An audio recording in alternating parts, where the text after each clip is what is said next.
Yun mga kabady, na-block na po kasi yung Jonathan Tommy Osano at yung sa Jonathan Vlog ay doon ko po naisisend po yung mga weekly engagement at yung mga recognize.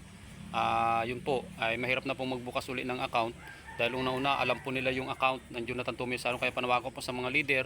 Sana naman po ay naghihintay po ako sa kanila na mapakinabangan ko po yung aking pagbablog na ito at kita naman po ninyo mga points na sa kay Gina Tommy, kay Gina Montero Osano, yung sa Jonathan Tommy Osano, kay Gabriel James Osano, yung kay doon sa kay CK Jimay Osano, tapos kay Precious Osano.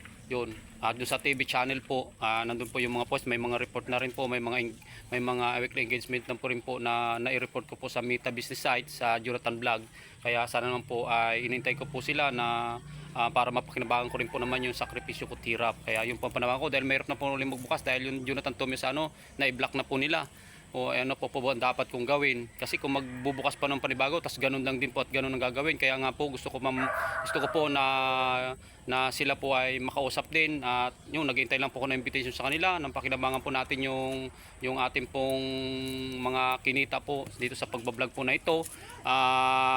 Sana po ay sa sunod po na pagbubukas po natin ay mayroon po mga mabubuting kalooban, mabubuting tao na hahawak po ng account po natin.